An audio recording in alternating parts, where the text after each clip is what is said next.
नमस्कार दोस्तों, मेरा नाम है आकाश और स्वागत है आपका इस यूट्यूब चैनल में।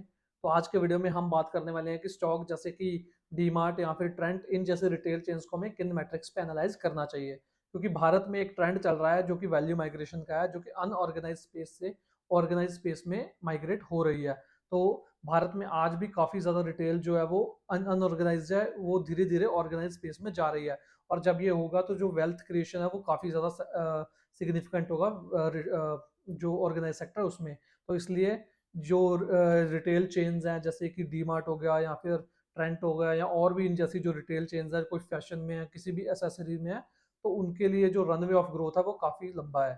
तो हमें ये पता होना चाहिए कि हमको इन रिटेलर्स को किन मैट्रिक्स पे एनालाइज करना चाहिए, जो कि आज के वीडियो में मैं आपको बताने वाला हूँ कि किन मैट्रिक्स पे हमको इन जैसी कंपनीज को, इन जैसे रिटेल चेन को एनालाइज करना चाहिए। तो चलिए शुरू करते हैं हमारा आज का ये वीडियो। लेकिन उससे पहले, अगर आप इस चैनल पे पहली बार आए हैं और अगर आपने अभी तक चैनल को सब्सक्राइब नहीं किया है तो चैनल को सब्सक्राइब कर दीजिए, क्योंकि यहाँ पे आपको ऐसा बहुत सा वैल्यूबल कंटेंट मिलता रहेगा जिससे कि आप सीखेंगे कि कैसे बने एक स्मार्ट इन्वेस्टर। तो चलिए शुरू करते हैं हमारा आज का ये वीडियो, जिसमें हम जानने वाले हैं कि इन रिटेल चेन को हमें किन मैट्रिक्स पे एनालाइज करना चाहिए। तो सबसे पहला फैक्टर जो हमें देखना चाहिए वो ये है कि number of store company already have and number of store company can open in the future. तो सबसे पहली चीज़ हमें ये देखनी है कि कंपनी के पास कितने स्टोर हैं या कितनी स्टेट्स में कंपनी ऑलरेडी अपने स्टोर्स खोल चुकी है। क्योंकि अगर कोई कंपनी हर एक स्टोर में maximum number of possible stores खोल चुकी है, तो उसको इन फ्यूचर ग्रो करने के लिए काफ़ी प्रॉब्लम आ सकती है। वहीं कोई ऐसी कंपनी जो कि अभी सिर्फ शुरू कर रही है, या जिसने शुरू की 3 4 या 5 स्टेट्स में अभी अपने स्टोर्स खोले हैं, और वो इन फ्यूचर काफ़ी ज़्यादा और स्टेट्स में जाके स्टोर खोल सकती है, तो उसके पास हेडरूम काफ़ी ज़्यादा है ग्रोथ करने के लिए। तो हमें ऐसी कंपनी देखनी है जिसके पास हेडरूम काफ़ी ज़्यादा हो ग्रो करने के लिए, और वो अपनी मार्केट अभी तक सैचुरेट ना किया हो। तो ये कंपनी के साथ हमें ये भी देखना है कि उसकी मैनेजमेंट जो है वो कितनी अग्रेसिव है, और उसका पता हमें उसके इन्वेस्टर प्रेजेंटेशन और एनुअल रिपोर्ट से मिल जाएगा कि मैनेजमेंट हर साल कितने स्टोर ओपन करने का प्लान कर रहा है। तो जो कंपनी के पास हेडरूम है ग्रो करने के लिए, उन्हीं कंपनी में हमें इन्वेस्ट करना है। क्योंकि अगर कोई कंपनी अपनी मार्केट सैचुरेट कर चुकी है, तो उसमें इन फ्यूचर ग्रोथ नहीं होगी और उसका शेयर प्राइस भी इन फ्यूचर परफॉर्म नहीं करेगा। तो सबसे पहला पॉइंट ये देखें कि मैंने कंपनी के पास हेडरूम हो ग्रो करने के लिए, और कंपनी का मार्केट सैचुरेट ना हुआ हो। तो फैक्टर नंबर 2 जो हमें देखना है वो ये है कि look for how company is opening it's stores. तो इसका मतलब ये है कि हमें ये देखना है कि कंपनी किस तरह से अपने स्टोर्स को इन फ्यूचर एक्सपैंड करना चाह रही है। यानी कि क्या वो कॉन्सेंट्रिक सर्कल में एक्सपैंड करेगी, या फिर वो कहीं भी कोई भी स्टोर खोल देगी। क्योंकि जब कंपनी कहीं भी कोई भी स्टोर खोलती है तो उसमें काफ़ी ज़्यादा प्रॉब्लम होती है। सपोज एक कंपनी ने एक स्टोर दिल्ली में खोला, एक मुंबई में खोला, एक बेंगलोर में खोला, तो उसमें जो कॉस्ट स्ट्रक्चर है वो कंपनी का काफ़ी ज़्यादा बढ़ जाता है। वहीं कोई कंपनी अगर वो एक एरिया से शुरू करके, सपोज मुंबई से शुरू करके, वो धीरे धीरे करके एक्सपैंड करते हैं गुजरात में, महाराष्ट्र में, इतने सारे एरिया को कॉन्कर करके फिर वो एक्सपैंड करना शुरू करती है जो साथ की स्टेट्स हैं उनसे। तो ऐसी कंपनी को कॉस्ट एडवांटेज होता है। क्योंकि अगर कोई कंपनी कंसेंट्रिक सर्कल में अपने स्टोर्स खोलती है तो उसको एडवर्टीजमेंट में का जो कॉस्ट है वो उसका स्प्रेड हो जाता है। उसके बाद उसका जो लॉजिस्टिक कॉस्ट है वो स्प्रेड हो जाता है, डिस्ट्रीब्यूशन कॉस्ट स्प्रेड हो जाता है। और उसके साथ ही साथ जब कंपनी के स्टोर एक पर्टिकुलर एरिया में होते हैं, तो उनको मैनेज करना भी ईजी होता है। वहीं अगर कंपनी हर एक लाइक एक स्टोर मुंबई में खोल रही है, एक दिल्ली में खोल रही है, एक बैंगलोर में खोल रही है, तो उसको मैनेज करना भी मुश्किल है। उसके साथ साथ कंपनी को ये भी नहीं पता चलेगा कि उस एरिया में की जो स्पेशलिटी है वो क्या है, यानी कि उसमें कौन सा प्रोडक्ट ज़्यादा बिकता है। तो ऐसी सिचुएशन में इन्वेंट्री में लॉसेस हो सकते हैं कंपनी को। उसके साथ साथ डिस्ट्रीब्यूशन कॉस्ट भी काफ़ी ज़्यादा रहेगा, एडवर्टीजमेंट कॉस्ट भी काफ़ी ज़्यादा रहेगा, और उनको मैनेज करने का कॉस्ट भी काफ़ी ज़्यादा रहेगा। तो इसीलिए उन्हीं कंपनीज को में इन्वेस्ट करें जो कि कंसेंट्रिक सर्कल में अपने स्टोर्स खोल रहे हैं, यानी कि एक एरिया में धीरे धीरे खोल के बाहर एक्सपैंड करने की कोशिश कर रहे हैं, रादर देन कि उन कंपनीज में जो कि एक स्टोर कहीं खोल रही है, दूसरा स्टोर कहीं खोल रही है। तो हमेशा ये देखें कि उन्हीं कंपनी में को लाइक इन्वेस्टमेंट प्रेफर करें, उन्हीं कंपनी में करना जो कि कंसेंट्रिक सर्कल में ग्रो करना चाहती हैं। तो फैक्टर नंबर 3 जो हमें देखना है वो ये है कि look for cash conversion cycle. देखिए रिटेल जो है वो काफ़ी कम मार्जिन वाला बिजनेस है। तो इसमें इन्वेंट्री टर्नओवर है जो उसका इंपॉर्टेंस काफ़ी ज़्यादा हो जाता है, यानी कि कंपनी कितनी जल्दी अपने सामान को बेच के उसका कैश जनरेट कर पाती है। तो इसका जो मेन हमें पता चलता है वो उससे पता चलता है कि कंपनी का कैश कन्वर्जन साइकिल कितना है। तो कैश कन्वर्जन साइकिल हमें ये बताता है कि कंपनी कितनी जल्दी अपना इन्वेंट्री बेच पा रही है, और कितनी जल्दी कस्टमर से पैसा ले पा रही है, और कितना अपने सप्लायर्स की पेमेंट को डिले कर पा रही है। तो ये जितना कम होगा उतना ही अच्छा है कंपनी के लिए। तो हमेशा कंपनी का कैश कन्वर्जन साइकिल ज़रूर देखें जब भी आप किसी भी रिटेल चेन या रिटेलर में इन्वेस्ट करने जा रहे हैं। तो तो फैक्टर नंबर 4 जो हमें देखना है वो है look for strong balance sheet and cash flows. तो जब भी आप किसी रिटेल कंपनी को एनालाइज करने जा रहे हैं, तो उसमें आप ये ज़रूर देखें कि उसको फ्यूचर में ग्रो करने के लिए जो कैपिटल चाहिए वो कैसे रेज़ करेगा। तो इसके लिए या तो फिर वो डेट ले सकता है, या इक्विटी रेज़ कर सकता है, या फिर वो अपने जो उसके कैश फ्लो है उनसे ग्रो कर सकता है। और इनमें सबसे जो प्रेफरेबल चीज़ है वो ये है कि अगर वो अपने खुद के कैश फ्लो से ग्रो कर सके, तो उसके जैसी कोई भी और चीज़ नहीं है।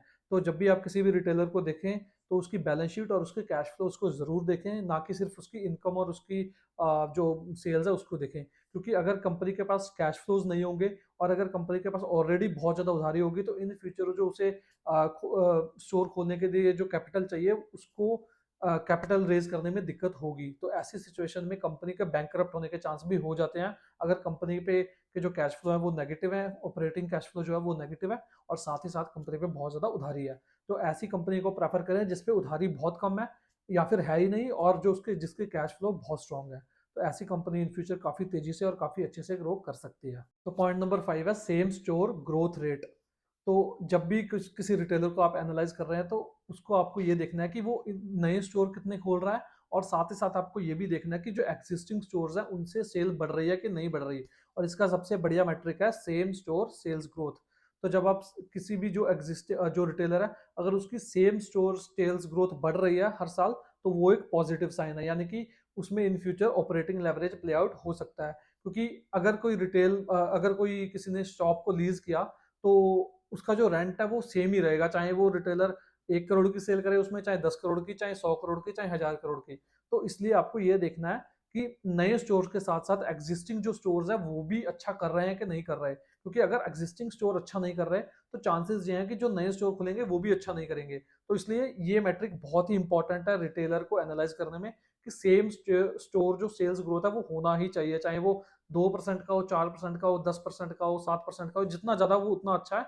लेकिन सेम स्टोर सेल्स ग्रोथ होना ही चाहिए। अगर स्टोर सेल्स ग्रोथ नेगेटिव है लगातार 2-3 सालों से, तो इसका मतलब ये है कि कंपनी का जो बिजनेस मॉडल है वो चल नहीं रहा है, और कंपनी अच्छे से ग्रो नहीं कर पा रही है। तो इन फ्यूचर जो भी वो नए स्टोर खोलेगी, वो भी इतना अच्छा नहीं करेंगे।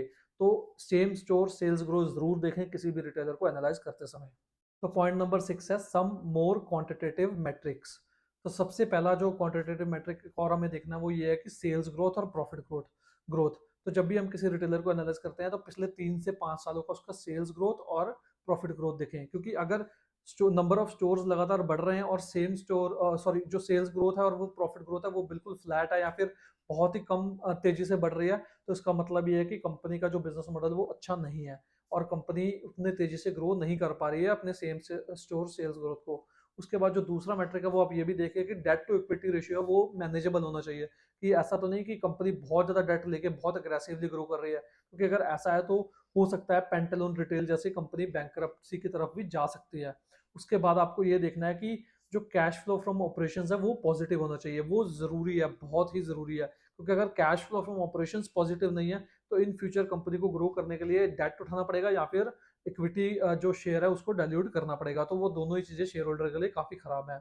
उसके बाद आपको ये भी देखना है कि जो इन्वेंट्री है वो कहीं पाइल अप तो नहीं हो रही है बैलेंस शीट में, क्योंकि रिटेलर के लिए सबसे जो जरूरी चीज़ है वो है इन्वेंट्री मैनेजमेंट। क्योंकि अगर इन्वेंट्री जो नहीं बिकेगी, वो उसको या फिर बहुत ही सस्ता करके बेचना पड़ेगा, या फिर वो उसका जो पैसा है वो बिल्कुल जीरो हो जाएगा उसमें। तो अगर सेल्स माने 10% या 20% से ग्रो हो रही है हर साल, और इन्वेंट्री 30 या 40% से ग्रो हो रही है, तो इसका मतलब कि उनकी जो इन्वेंट्री है वो बेच नहीं पा रहे हैं, और ये एक बहुत ही खराब साइन है। या फिर इवन अगर अकाउंट रिसीवेबल बहुत तेजी से ग्रो कर रहे हैं बैलेंस शीट पे, और सेल से भी डबल तेजी से, तो वो भी एक खराब साइन है कि जो कंपनी है वो अपना उधारी पे सामान बेच रही है। उसके बाद हमको ये भी देखना है कि रिटर्न ऑन जो इक्विटी है वो हाई हो। अब इस रिटर्न ऑन इक्विटी को आप एक केस में अवॉइड कर सकते हैं, जब कंपनी एक्सपेंशन फेज में हो।